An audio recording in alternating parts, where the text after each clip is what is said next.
जबरी चोरी व चोरी करणारे आरोपी जेरबंद करून त्यांच्याकडून 10,10,250 रुपयेचा मुद्देमाल जप्त।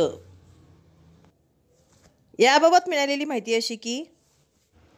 स्थानिक गुन्हे अन्वेषण शाखा सांगली यांच्या पथकास बातमीदारामार्फत बातमी मिळाल्याप्रमाणे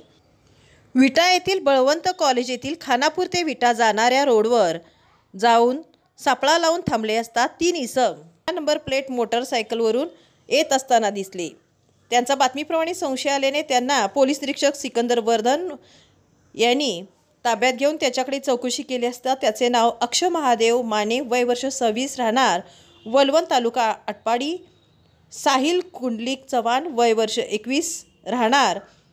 घरणिकी तालुका आटपाडी, मूळ राहणार तुर्ची तालुका तासगाव, सचिन विठ्ठल माने, वय वर्ष 23, राहणार घरणिकी तालुका आटपाडी अशी माहिती मिळाली। अक्षय माने याच्या पॅन्टच्या खिशामध्ये सोन्याचे दागिने मिळून आले। या मालाबाबत विचारणा केली असता त्याने सदरचा माल हा विटा पोलीस ठाणे हद्दीतील भूड गावातील दुकानातील वयस्कर व्यक्तीचे गळ्यातील चेन ओढलेला लेंगरे माधळमुठी रोडला एका वाहन चालकास धक्का देऊन गाडीवरून पाडून त्याच्या हातातील व गळ्यातील सोन्याचे दागिने व आटपाडी पोलीस ठाणे हद्दीतील करगणी गावातील घरातून चोरी केलेले दागिने असल्याची कबुली दिली। सदरबाबत विटा व आटपाडी पोलीस ठाणे येथे गुन्हा दाखल असल्याने त्यांच्या कब्जातील माल पुढील तपासकामी सहाय्यक पोलीस निरीक्षक सिकंदर वर्धन यांनी पंचासमक्ष जप्त केला आहे। त्यांच्या कब्जातील 9,50,250 रुपये किमतीचे सोन्याचे ब्रासलेट, चेन, लॉकेट, बोरमाळ व 60,000 रुपये किमतीचे एक स्प्लेंडर प्लस मोटरसायकल जुनी असा एकूण 10,10,250 रुपयेचा मुद्देमाल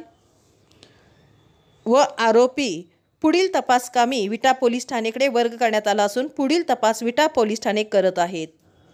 सदरची कारवाई पोलीस अधीक्षक संदीप घुगे, अप्पर पोलीस अधीक्षक रितू खोकर यांच्या मार्गदर्शनाखाली पोलीस निरीक्षक सतीश शिंदे, स्थानिक गुन्हे अन्वेषण शाखा सांगली, सहाय्यक पोलीस निरीक्षक सिकंदर वर्धन, स्थानिक गुन्हे अन्वेषण शाखा Sangli, police head constable Sanjay Patil, Suryakant Salunke, Hanumant लोहार,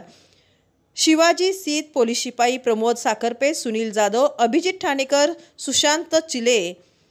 पोलीस शिपाई कॅप्टन गुंडवाडे, सायबर पोलीस ठाणे यांनी केली आहे।